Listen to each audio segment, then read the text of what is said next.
This is the Talking Wholesale podcast, where we get under the skin of the champions of the wholesale industry.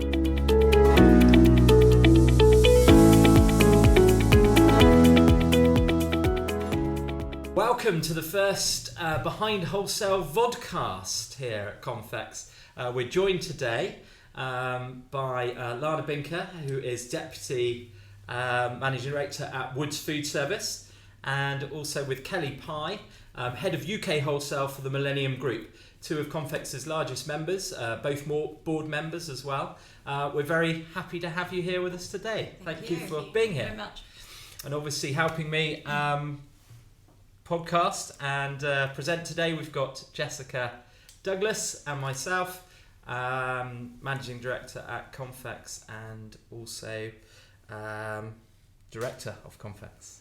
Right, okay, so without further ado, guys, we're going to interview you both. Tell us about, first Kelly, tell us about your career to date. Okay, so keep a long story short, I think my main career in coming into management as well as then progressing on to wholesale was I was with a company, an international company, for 8 years. They were a printing company now being brought out by Canon, so I was able to progress there, and I went to other countries, France, Germany. Oh, wow. And implemented CRM systems for their contact centre. I was a contact centre manager, so I worked on a big project there. And then they was relocating the contact centre to Birmingham, so I wasn't going to go to Birmingham. And I fell into a job literally with AG Bar, managing their telesales and their direct delivery service, and out of London. So I'd done that for 7 years, and in 2010 I was approached to come over to wholesale by AG Bar, and then I stayed there, and then 2 years ago I moved to Millennium Group as their head of UK sales. Excellent. And have you been in the same role at Millennium since you started there? Yes, I have. Yeah. That was it's to really come and maintain and grow the brands and the wholesale business within Millennium Group in the UK. So. And you are growing? Yes, yeah, we're doing amazing things. We've got some real good plans, and even recently, we've taken on some real good brands, and we're getting some real traction with them. Oatly for one, very, very popular, obviously, in the market now. So we have our own brands also, so Spring Water, as you know, and Blow Bar Vape. So we're going on leaps and bounds. So yeah, good, interesting times. And doing more kind of distribution as well for wholesale as a channel. Yeah, because also we get a lot of suppliers that come to us that don't actually want to worry about doing smaller drops to wholesale customers. So they ask us to take on the brands and do that for them. So that's a real good route to market for some mainstream brands. And working with suppliers and getting their confidence, that we can do that job for them. So that attracts more suppliers into us to be able to do that. So, and it equips us. We do obviously central distribution. Yeah. So that allows us to take some good retail and food service brands into wholesale, and that's growing very much so. And we're really putting some good resource behind that. We are looking to extend the warehouse, personnel, systems, anything to make sure that in line with Confex and Millennium Group we grow central distribution. So That's brilliant. Excellent. Thank you. And Lana, tell us about your work life. Well, mine's not been that long yet. So really, Woods for me was sort of my first role coming out of uni, really. I worked in retail just while I was studying beforehand, and did sort of about a 6-month stint in like a full term position there. Yeah. But I joined Woods at 21 as an order taker, so have just moved my way through the business and seen it grow as well, which has been really nice, and been able to get a real good sort of like feel for most of the areas, but there are still some that I need to spend more time in, logistics and finance. So Out of that's interesting, coming straight out of uni into wholesale, and that's something that I know the industry are trying to kind of bring more of? What attracted you to the job in the first place? Well, I really liked baking and enjoyed baking, and I think that was probably what I wanted to do, which was not. I went to university, wanted to be a history teacher, so it's completely different. I think I was probably bored of education by the time I'd finished my degree and would need to do another year or so. But the job it was an off chance that one of my friends used to work here and said, would you like to try a role in customer service? So I took it, and that was it. And I wouldn't want to be anywhere else. So. Never looked back. Yeah, never looked back, definitely. And as a business doing really well, you were just saying now you're on for having your biggest ever week this week. The next 2 or 3 weeks should be the biggest that we've ever seen. So, our logistics teams and customer service teams are working really hard to make sure that everyone's kept happy, whilst we still sort of managing the size building that we're in at the moment. So, really good. Excellent. Thank you. So, quite a punchy question here, but being both women in quite prominent jobs in wholesale, how do you find working in wholesale in terms of the diversity, equity and inclusion perspective? Has that been anything that you've come across struggles or? Well, obviously coming into wholesale quite some years ago now, it was a very different environment. You can imagine it's very male dominated, even going into customers and sitting in front of customers, there was hardly any men that you'd be dealing with as buyers, etc. Women as buyers, etc. It was mainly men, and you had to go in and basically make sure that you was doing what you said that you was doing. You had to gain respect, and it's gone through that now you can see a lot more women coming into wholesale. Obviously you've got women in wholesale, a massive movement every year I go, and I've seen this from the start with Illit. Illit came out with me I think in about 2012 into one of my wholesale accounts, and actually we went to quite a few, but I think she was from then on inspired to look at the women in wholesale movement and to empower and make sure that women do get the platform that they should. And when it comes to that movement in itself, pioneering diversity, inclusion, they're brilliant at that, and the schemes that they're doing, and every conference is really enlightening to how they're moving that forward too. So and there's still massive opportunity for growth. I think we are really we're really like getting through it now, but we're still scratching the surface of what women can prominently do in wholesale, and a big part that they play. So improvements, but lots more to come. I think as I say, even looking at buyers, meeting Lana, and you go to the FWD and you get introduced to people and you're putting their names to faces, and there's so much more in regards to what can be done with that wholesale market.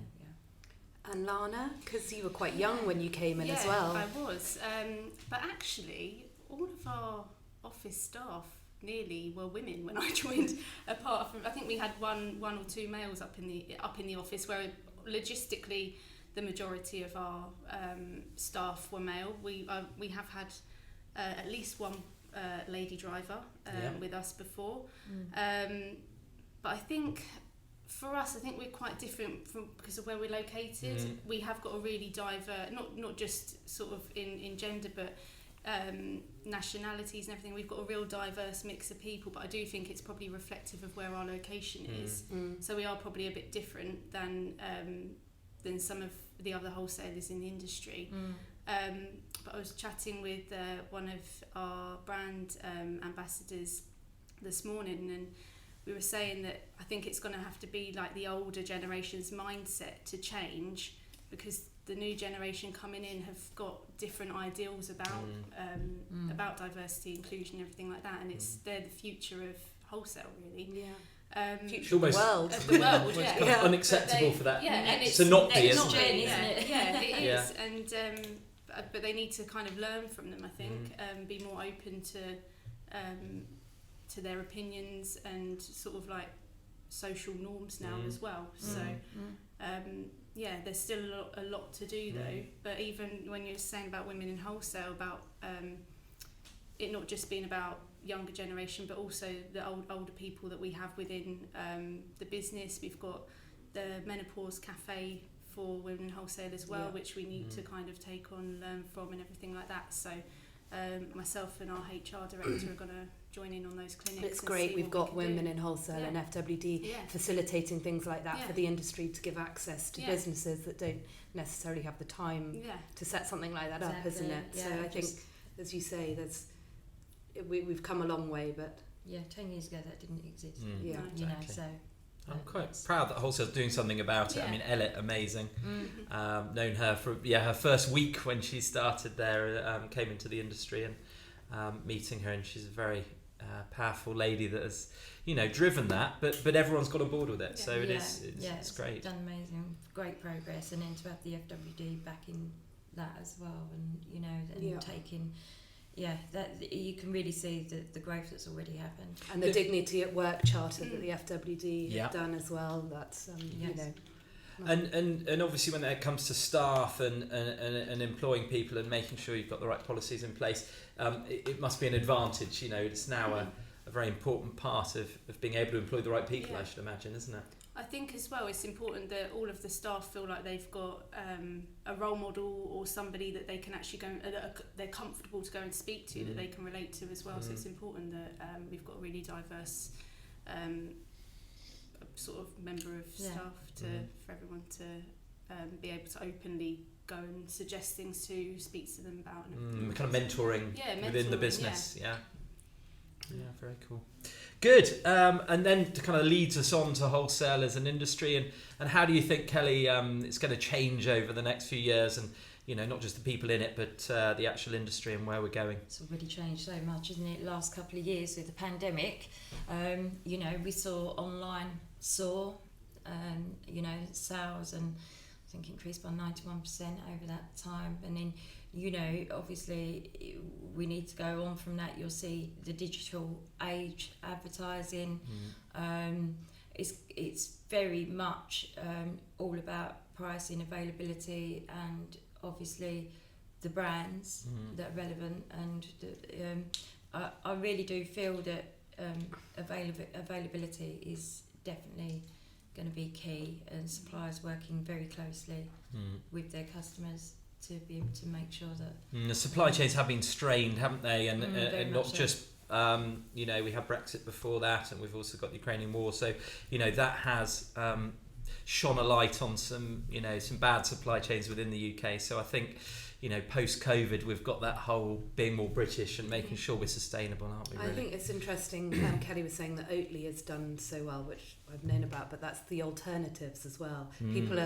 People seem to be more up they're mainstream for now, aren't they? Yeah. And that widens the net really of we say about us, like looking about diversity. I think our customers have been had to be so diverse in regards to changing their business model for what they thought that would work pre-pandemic to now post-pandemic, and what is it that their customers are actually wanting, instead of trying to give their customers something that they want. They're actually, I think, listening. And I'm sure that's with you, Lana, with the big restaurants. I'm sure the whole plant-based and vegan, it's changed so dramatically. It means that your offering has to change. Definitely our alternative sort of ranges. I think as well, allergies are always a huge thing for us. So investing in, I think it's sort of investment in the technical team and everything like that as well. Kind of goes hand in hand with all of the vegan menus that we're seeing.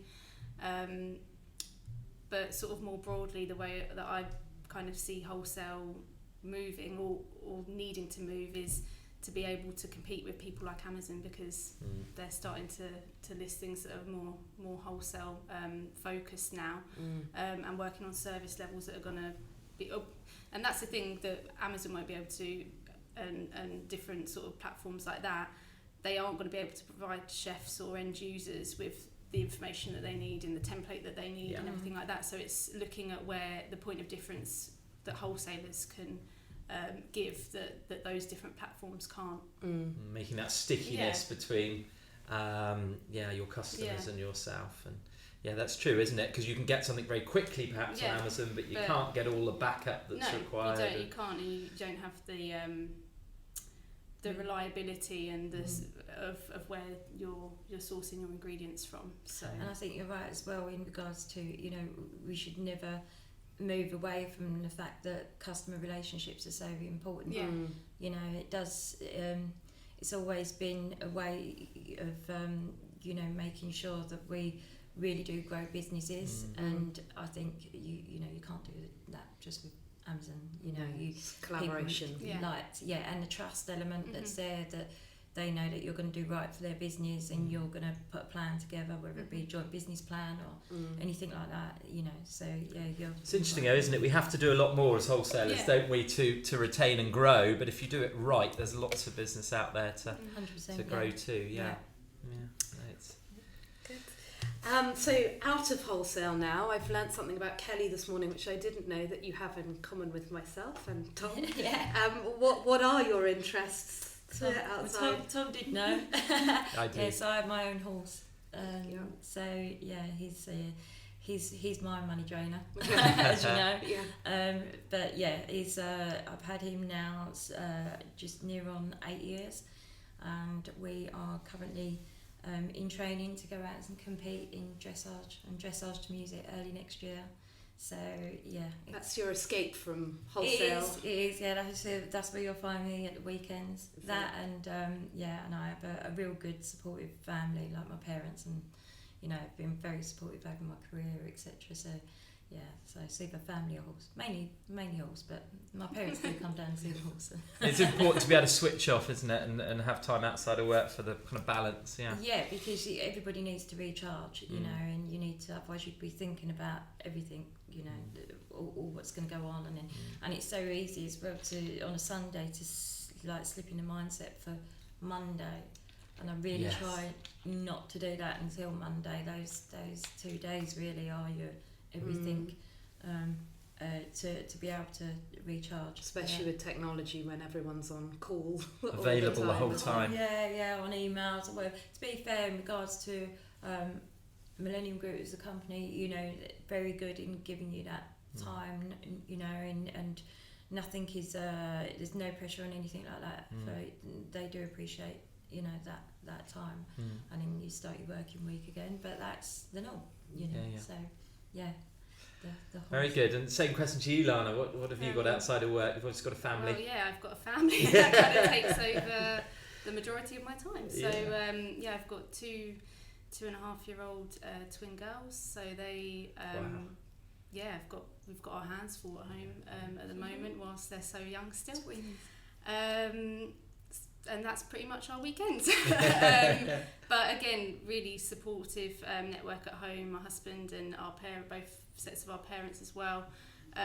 But the same on the work side too. Really supportive group of people at work that all care for each other and everyone's well-being as well. So it's something that we do try to sort of champion. And has both of you, well, I'll ask you first, Lana, from COVID, do you have more of a flexible working opportunity for employees now? Can they? It sort of depends on on what the employee, their actual job role. So but I think for us, everyone really enjoys the social aspect of being in the office as well. Like being here. So they like being here, and everyone's happy to be here. So there's not much in terms of people wanting to stay away. Is it shift work? Is that how it works? Well, we've got it all kind of again depends on the department. So our logistics team, it's sort of nearly 24/7. But we've got our warehousemen that are working through from sort of like 6:30 until 2 with all of our deliveries coming in. Then pickers starting on staggered shifts. They pick everything for our drivers to then come in at 4 a.m, load up the vans and go out. So there's sort of like a rolling shift pattern for them. And sort of our more office-based staff are working more sort of 9 till 5 kind of hours. but yeah, for everyone sort of for the needs of the business and the customer really. Yeah. And similar with Millennium. Yes, you know, I think it's definitely from our point of view in regards to over COVID, it was a lot of people were office based, and you know, for myself, we set up phone systems that people could work from home because of the COVID situation. But then I think people have come back in, but we do have that kind of backup with our phone systems and that people can work from home, etc.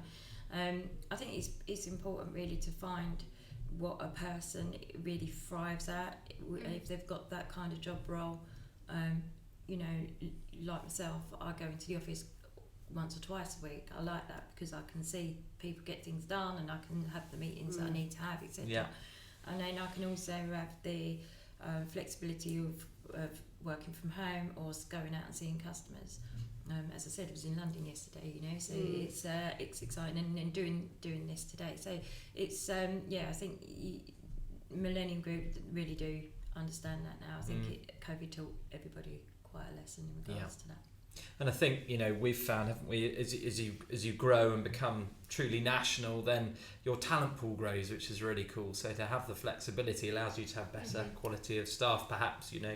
Yeah. Depending on what you're doing, obviously, if you're wholesale, you've got a shed, you've got to service your clients. But yeah, I think, you know, both of your companies I know are looking to grow and add on extra depots, and it will hopefully increase the talent pool.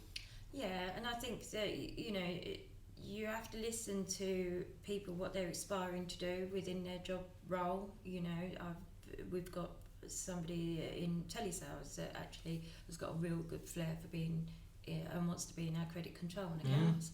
And, you know, we've listened to that and we've made the right steps for progression internally as well. So yeah, you have to. I think you'll find that, haven't you, Jess, with the HR side of Confex? You know, it's good to promote from within where possible. Definitely. Yeah.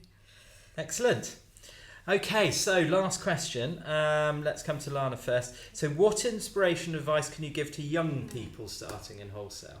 To always take constructive criticism in a good way, because it's meant for your own development and your own development in the company and the company as a whole. Yeah.